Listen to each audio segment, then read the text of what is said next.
All right, guys. So again, welcome back to our YouTube channel. And now this time we have taken the topic from economics, a part of social studies. Now you all are in class 10, so you need to understand economics in broader way. So without wasting time, let's move on ahead. So we're just going to start with economics chapter 1, and the title of the chapter is Story of Development. I'll provide you summary, explanation, and important question and answers from both perspective. Yes, again, here is our team. And now the chapter, the summary of development. So, talking in the context of economics, we need to understand first the basic definition of development. Now, what is development? So, development have different meanings for different category of people. A development which is development for certain group of people may not be growth and development for different category of people. So, it all depends on complete mindset of ours. So different persons can have different development goals. Why? Because their needs are different, their desires are different, their wants are different, and the modes to satisfy their needs, desires are also different. So what may be a development for one may not be development for other. Of course, the statement is correctly said. The development definition of development for a poor farmer is quite different from development of the goal of development for an entrepreneur. So it may even be destructive for others. So development which is constructive for a country may be destructive for another country, like China or other developed countries. They are developing nuclear weapons. So that is those things. Those nuclear weapons are asset for them, but yes, they are destructive for the poorer countries. So a dam may be development goal for an industrialist. Why? Because he can take better uses of the dam. But the same dam can create havoc with the life of people who need to be evacuated to in the catchment area. Of course, in order to create the dam, we need to evacuate that particular locality. So the industrialist may get benefited with the construction of the dam, but the people who are residing there, the people who are the real owners of the land, they have to lose the possession of the land. So definition of development change. So different people have different development needs. Of course, again, the statement is correct. These needs are based on their particular life situations. For example, for a person who lives in a remote village, access to an all-weather road can be the development goals. On the other hand, for a person living in Delhi or Mumbai, construction of a rapid mass transit system may be the development goals. Yes, again, depending on the situation, depending on the atmosphere, depending on the background of a particular person, the meaning of developments are quite different from person to person. This creates a need for the development goal, which can encompass different needs of different people in fair way. Now, the idea of development of progress has always been with us. Yes, being human, we have always desired to move ahead in our life. We have aspirations or desires about what we would like to do and how we would like to live. Like we always strive to improve our living condition. We always strive to improve the present conditions of our, in terms of financial stability, in terms of employment generation, in terms of income improvement. So in the chapter, like we shall make a beginning to for understanding development process. Now, what is development exactly is? It is only through a democratic political process. Now, what is democratic? Wherein everybody is having a fundamental right to cast a single non-transferable vote through the practice of universal adult franchise. Move on ahead. Now, here are some terms. I guess these terms are very important and you need to write it out. So the first word is per capita income. Now, what is per capita income? It's total income of a country divided by the population is called per capita income. So what is the total income of a country in one financial year divided by total population is called as per capita income of the country. So according to, I've taken the latest report, according to the World Development Report 2018-19, the per capita income in India was rupees 1,26,406 per annum. So every individual was earning rupees 1,26,406 rupees per annum. So if you calculate divided by 12, so that is the monthly income. Now, what is gross national product? Again, now what itself describes the meaning. Gross. Gross means total, and national means total amount of goods and services produced in an economy within its own boundary. So the total income generated in the country is called gross national product.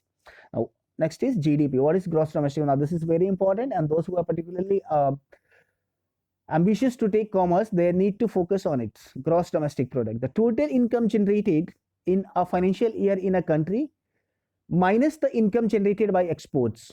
Income generated by exports, when gets deducted from the total income generated in a country, it is called gross domestic product. Now, there are various aspects of GDP, GDP at factor cost, GDP at national product, GDP at fixed cost, GDP at variable cost. So those things are not important in class 10th. You may have to read it out in class 11th or 12th. Infant mortality rate. Yes, again, this is very important.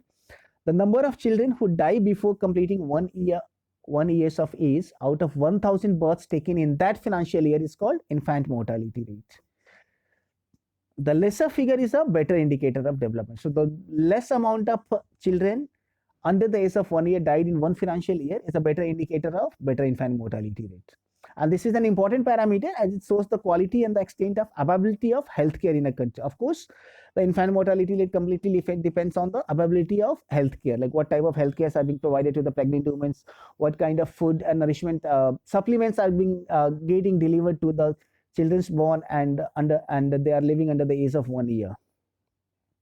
So as per the census 2001, census gets conducted at the regular interval of 10 years. As per census 2011, the child mortality rate in India is 30.50.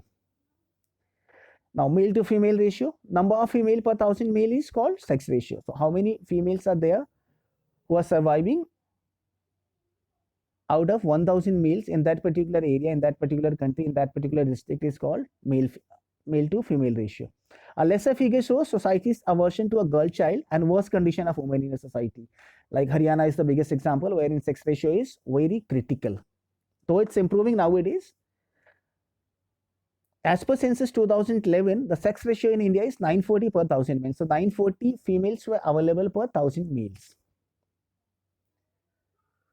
Now the next point, life expectancy. So the maximum age up to which an adult lives is called the life expectancy rate. So life expectancy again depends on type of healthcare provided to him, type of atmosphere, type of living conditions provided in the society, government's policy, type of demographic conditions provided to him, and this also shows the overall quality of life in a country. As per census 2011, life expectancy in India for males is 67 years. So an average person is supposed to live for 67 years of age, and females is 72 years. Why? Because females are non-addicted to alcoholic, non-alcoholic or tobacco products. So that's they are having higher life expectancy rates. Now literacy rates. So the percentage of literate people is another important indicator of development. Yes, the more literate people a country have, the chances of its development always increases based on literacy rate of that particular country. Education is a big lever as it opens newer opportunities for the educated person. When a person is educated, he can think in a broader way, he can think in a diversified way, he can find various avenues to earn income and generate wages, remuneration for his family, and he can increase his standard of life. Especially in a country like India, you can see many examples of a brilliant student coming from a lower family class cracking the IITs. Yes, because they knows what is the poverty, what is the pain of poverty. They understand that in case if they will work hard, they may be able to improve the conditions of their life, and so they achieve their destination. Once you are in IIT, then you can get a bright and secure future for you and your family. So hence, every student always tries to secure a position into the IITs.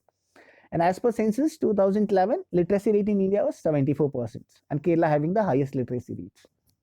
Now, infrastructure. Infrastructure is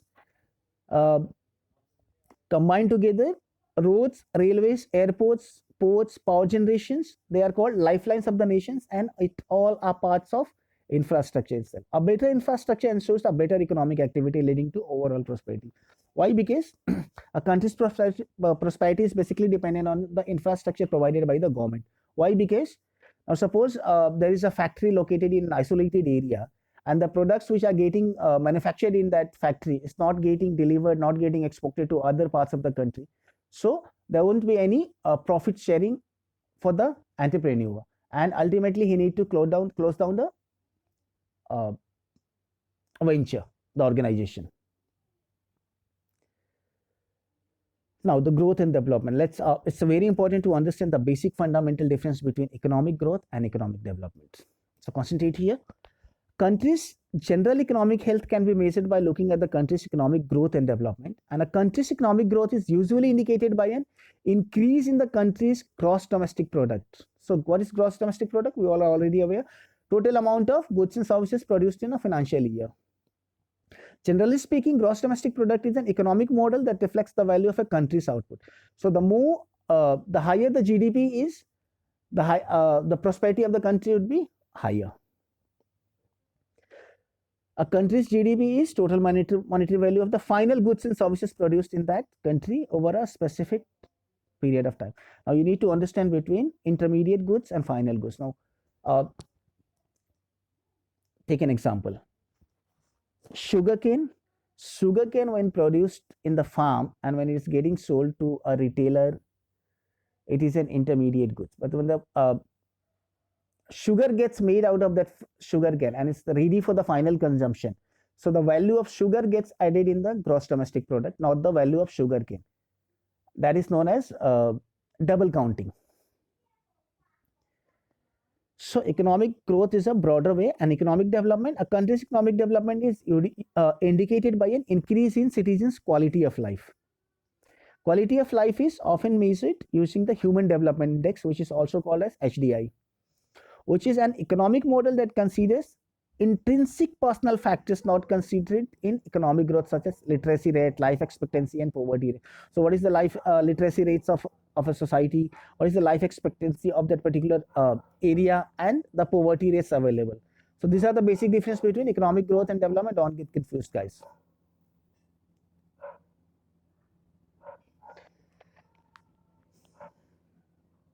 So, already discussed, like different persons have different development goals. A development goal which is beneficial for one person may not be beneficial for other person. It all depends on the situations and circumstances and the background. Now, income and national income. I'm sorry, the words S has been omitted from here. The sum of all incomes of the people of a country is called national income. So, combined together, the sum total of all the incomes generated in a country from all the people living in that particular country in one financial year is called national income. And the sum of income includes wages, rent, interest, and profits. Interest on the amount deposited in the banks, and profits is the national income of the country. Now, what people desire are regular work, better wages, and decent price for their crops and other products that they produce. In other words, they want more income. Of course, this is the basic desire, basic ambition of everybody to improve their living standard. People also seek things like equal treatment, freedom, security, and respect for others. Exactly.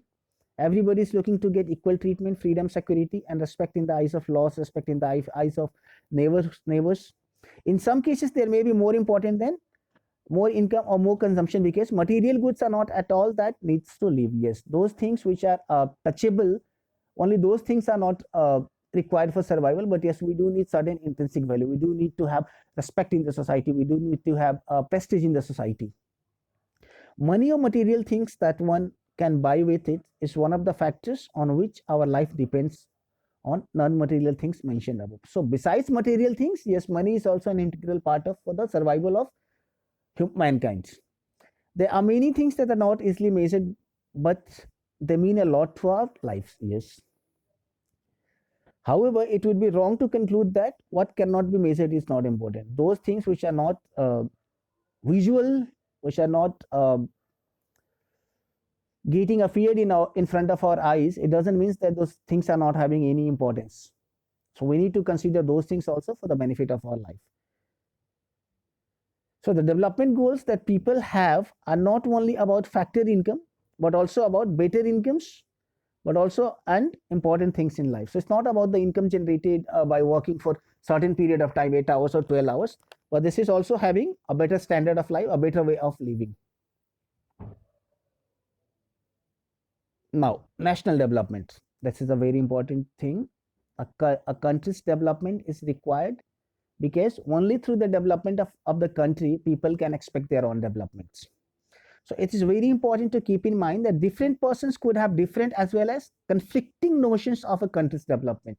Higher educated class, they consider the meaning of development in a different manner, and lower poor class people, they consider the meaning of development in different manner based on their economic conditions. So national development means thinking about fair and just path for all, whether there is a better way of doing things. So if everybody tries to do things in a better way without any greed, without any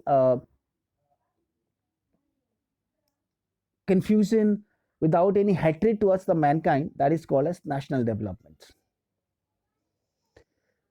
Uh, how to compare different countries or states? Now, how can we conclude whether the country is a developed country or developing or underdeveloped? Now, usually we take one or more important characteristics of persons and compares them based on those characteristics. For comparing countries, their income is considered to be one of the most important. Yes, the income generated by a country in a financial year is considered as one of the best parameters to find out the status of the country, whether that is a developed, underdeveloped, or developing country. Now, countries with higher income obviously are considered as developed countries as compared to countries generating less income. The income of the country is the income of all the residents of the country. So you cannot exclude poor class, or you cannot exclude a certain class of people while calculating or computing national income of the country. You need to take into consideration each and every member of the society. This gives us the total income of the country. For comparison between countries, total income is not such useful measures because everybody is not having equal distribution of income. So we compare the average income, which is the income divided by total population. The average income is also called per capita income. So don't get confused in case you get a question like define per capita income or define the average income. It's the total income divided by total population in one financial year.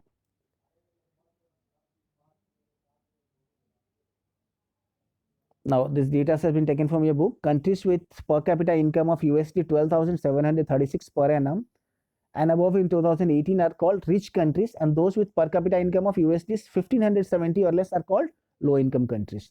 And India comes in the category of low middle income, means developing countries, because its per capita income in 2000 was just 1570.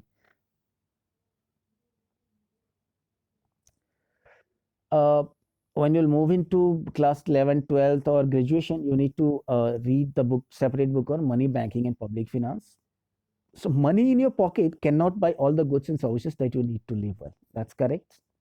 Because there are certain items, yes, you do have money in your pocket, but until and unless you are not having a proper transport to travel to the nearest hospital, you may have to lose your life.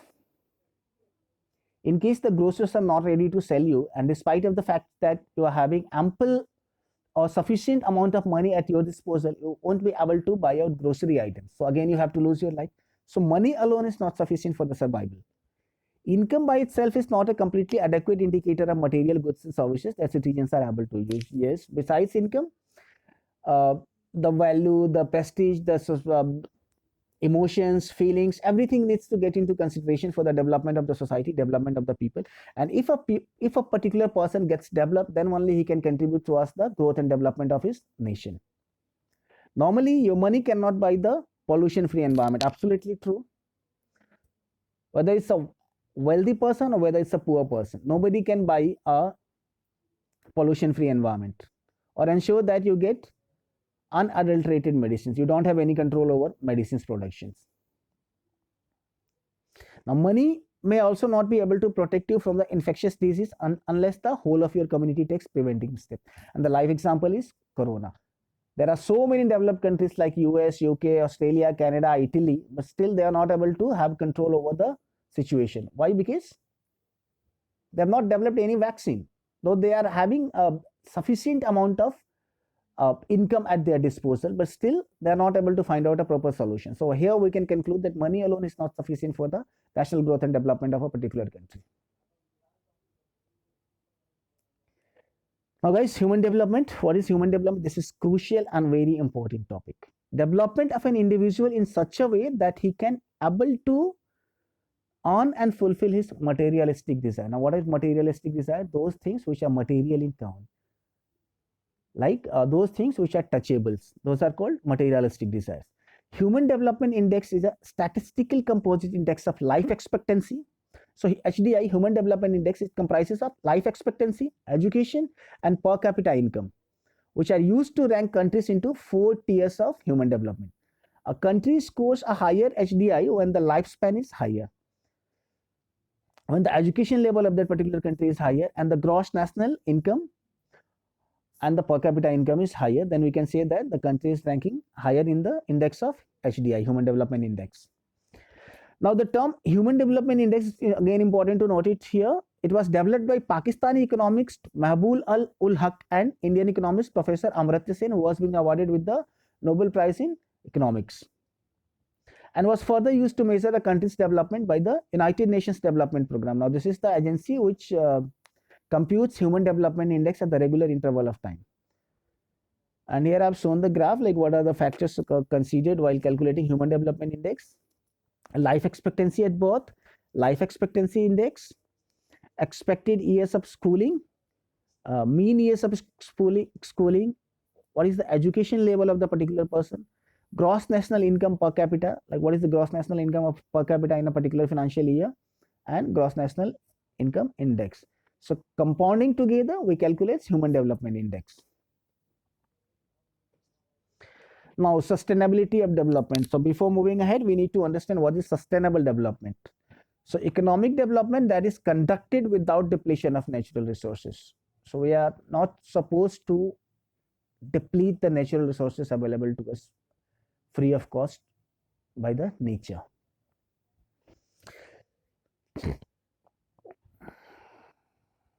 Resources are getting replenished by the nature, as in the case of crops and plants. Yes, we are using more and more resources in order to satisfy our excessive and day by day growing needs and desires. In the case of groundwater, if we can use more and more, so we can say that the groundwater is being getting overused, and this is the absolute phenomenon in today's world. The groundwater is getting depleted day by day. Earlier, we need to dig 100 feet or 80 feet, and we get pure water. Now we need to dig at least 180 feet or 250 feet to get the pure water. So this is depletion of groundwater.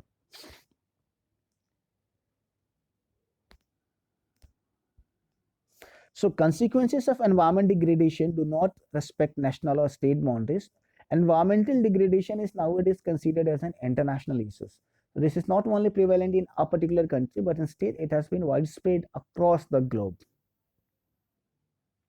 Life expectancy at birth denotes, as the name suggests, average expected length of life of a person at the time of birth. Life expectancy means till what time he is supposed to survive healthy. Human Development Index already discussed. Now some notes taken from your book. Groundwater is an example of renewable sources. This resource, what is the difference between renewable and non-renewable? Renewable means those which can be renewed, which can be reused, and non-renewable, those which cannot be reused. These resources are replenished by nature, as in the case of crops and plants. Even these resources may be overused. In the case of groundwater, if you use more than what is being replenished by rain, then we would be overusing these resources. So rain is the ultimate source of groundwater. So if you are using more amount of groundwater available with us compared to what exactly is provided by the rain, so we can say that we are overusing the groundwater, and in that case we are causing depletion of groundwater. Now here it is important to understand soil erosion also. Soil erosion, you must be aware, depletion of earth due to cutting down of plants, trees, forests. Now Maharashtra has the highest per capita income and Bihar is at the bottom. So in case you get one liner, which country is topped in the higher per capita income? So it's Maharashtra. Maharashtra is also called as the economic capital of the country, and Bihar is at the bottom because of unavailability of resources, because of unavailability of employment opportunities in Bihar. Bihar is ranking at the bottom position. So if the per capita income were to be used as a measure of development, Maharashtra will be considered as the most developed state of the three. So Maharashtra is considered the most developed state of the country. Now guys, here are some important question and answers. Development of a country can generally be determined, and the answer is by its per capita income, its average literacy level, health status of the country. So correct answer is all of the above. Which of the following neighboring countries has been performed in terms of Human Development Index better than India? So it's Sri Lanka. Sri Lanka's HDI, Human Development Index, is better than India. Now, assume there are 4 families in a country. The average per capita income is 5,000 rupees, and total number of families 4,000. So total income is 5,000 into 4, 20,000. So if the income of the 3 families is 4,000, 7,000, and 3,000, now add it together. 4,000 plus 7,000, 11 plus 3, 14,000. So total income was 20,000. 20,000 minus 14,000 equal to what is the income of the 4th family? 6,000. So correct answer is 6,000. Now, what is the main criteria used by the World Bank in classifying different countries? Very important question. On what basis World Bank classifies different countries into developed, developing, and underdeveloped? What are the limitations? So World Bank uses the per capita income to classify different countries. The per capita income is calculated by dividing total income by total population in a financial year. And the limitations? Other important factors like literacy rate, infant mortality rate, healthcare are ignored while calculating the while categorizing the countries into developed, underdeveloped, and developing countries. Information about the unequal distribution of income is also not mentioned by the World Bank. The economy of the country cannot determine the development of the country. Yes. In what respect is the criterion used by UNDP? UNDP is United Nations Development Program for measuring development different from one of the used by the World Bank. So what are the difference between criteria used by UNDP and criteria used by World Bank? World Bank was earlier known as IBRD, International Bank for Reconstruction and Development. So the criteria used by UNDP is different because UNDP compares countries based on the education level of the people, their health status, and per capita income. So UNDP is taking into consideration education level of the people residing in that particular country, their health status, and their per capita income. And the World Bank only calculates per capita income. So don't forget, UNDP taking into consideration education level, health status, and per capita income, while World Bank only takes into consideration per capita income of the particular country. Why do we use averages? Are there any limitations to their use? Now, different countries have a different population, so calculating the average helps in getting an estimated answer which can be used to compare different things at different levels. It's not possible to visit each and every individual's house to find out the details about them, so it's always better to have an average idea about them. So there are limitations of calculating average because we cannot know the difference in the income of the people and unfair distribution of income in the country of the state. Like in the same locality, in the same society, a person is earning 1 lakh rupees per month and another person is earning 1,000 rupees per month. So of course there is an unequal distribution of income. Now Kerala with lower per capita income has a better human development ranking than Haryana. Hence, per capita income is not a useful criteria at all and should not be used to compare states. Do you agree? Answer is Kerala with low per capita income has a better human development index ranking than Haryana because literacy rate in Kerala is higher compared to literacy rate in Haryana. So this is true because again already explained. Literacy rate, infant mortality rate, and healthcare facilities are better in Kerala compared to Haryana.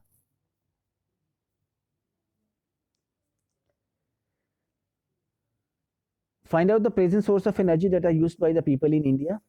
The present source of energy used by people in India are firewoods, coal, petroleum, crude oil, and natural gas. And of course, solar energy and wind energy also.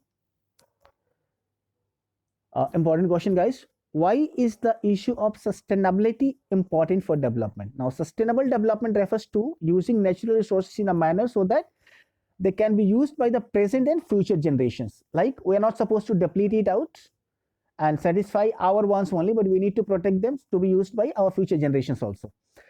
The issue of sustainability is important for development because if the natural resources are not used carefully, they may not be available for future generations.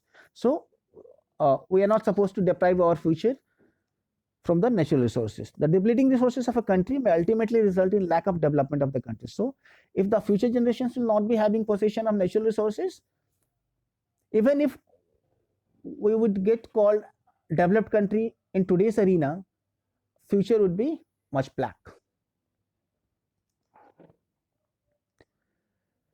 Next question. The earth has enough resources to meet the needs of all, but not enough to satisfy the greed of even one person. Now, let me explain with you. there is an important saying like I'm needy for money and I'm greedy for money. Understand this concept. I'm needy for money means I'm not having ample exposure of finances and income, so I just need money to satisfy my hunger. But if I says that I'm greedy for money, it means that I'm able to feed the stomach of myself and my family, but still I need more and more in order to get more and more comforts of the life. So both terms are need and greed, both terms are different. We, with the minimum uses of resources, can satisfy our wants, but why we need more and more? Because we need to protect our future, we need to protect our siblings' future, we need to protect our the future of the persons associated with us.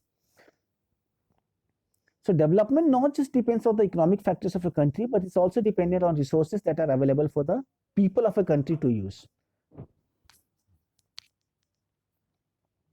Natural resources are non-renewable resources, and it is responsibility of the people to use them. Those things which are available to us free of cost from the nature side, they are non-renewable. And once depleted, we cannot recover them out. So it's prime responsibility of human beings to protect them out and use in a minimal way.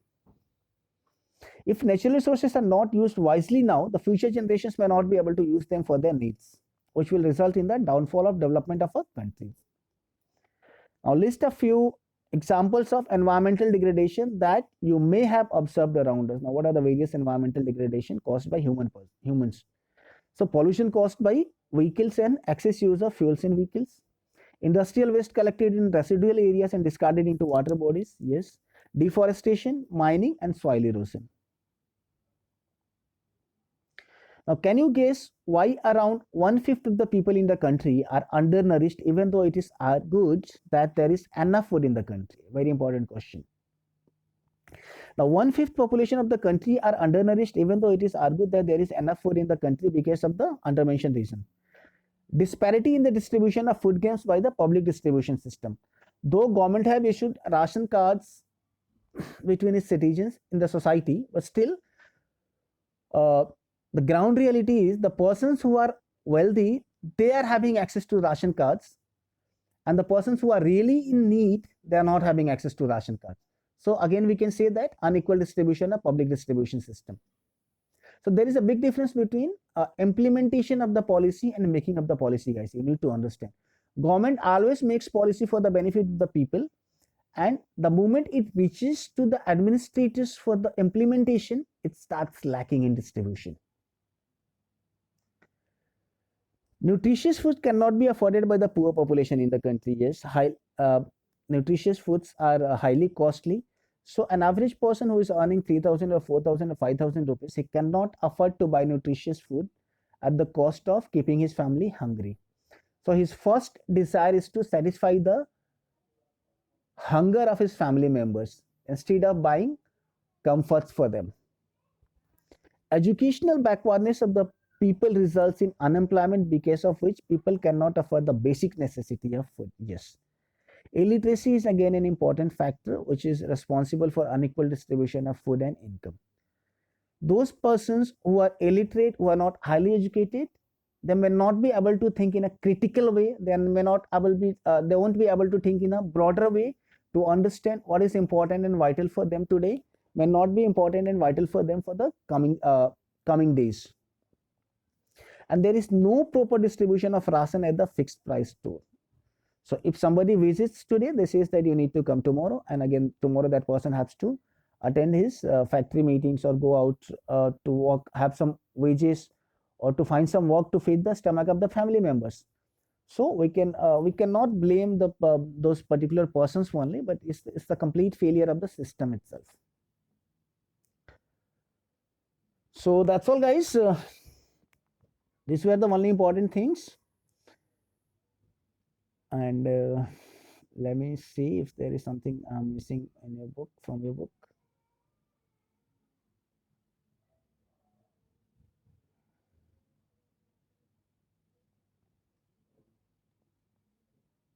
I guess I've uh, covered everything: national income, average income, GDP, and per capita income, infant mortality rates, literacy rate also has been defined.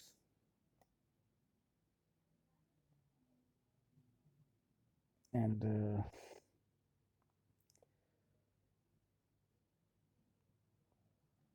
Moving ahead, I just need to provide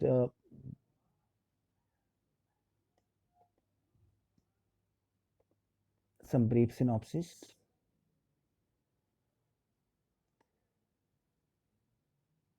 So let me finish it out. So different persons have different development goals. What may be development for one may not be development for the other.